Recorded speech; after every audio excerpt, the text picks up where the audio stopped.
മലയാളികളുടെ സ്വന്തം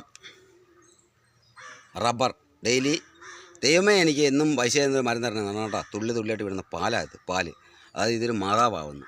ഈ പാല് നമുക്ക് ഉപയോഗിക്കാം. ഈ പാല് കൊണ്ട് നമ്മളെ സംരക്ഷിച്ച് ഓടും. ടയറായാലും ശരി എന്തോരം ശരി ഓടും. വേണ്ട പാല് വിടുന്നുണ്ടോ. ഓ, ഇതെൻ്റെ അമ്മച്ചിയാണ്, എൻ്റെ അമ്മച്ചിയുടെ അച്ഛനാണ്.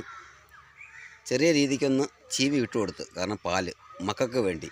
അതങ്ങനെ പ്രകൃതിയിലുള്ള മനുഷ്യരായിട്ട് ജീവിച്ച എല്ലാവർക്കും വേണ്ടിയാണ് ഈ അമ്മ പാല് ചുരത്തുന്നത്. മനസ്സിലായില്ലേ? നിങ്ങൾ സബ്സ്ക്രൈബ് ചെയ്യണം.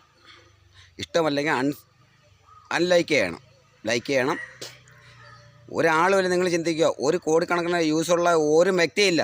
നിങ്ങൾ ഒരു നിമിഷം കൊണ്ട് അവരെ അൺസബ് ചെയ്താൽ അവരില്ലാതാവും. അതുകൊണ്ട് നിങ്ങളാണ്, ജനങ്ങളാണ് വലുത്, മനുഷ്യരാണ് വലുത്. ഓക്കെ, സ്നേഹത്തോടെ നിങ്ങൾ സപ്പോർട്ട് ചെയ്യണം, ലൈക്ക് ചെയ്യണം, ഷെയർ ചെയ്യണം, സബ്സ്ക്രൈബ് ചെയ്യണം. ഓക്കെ.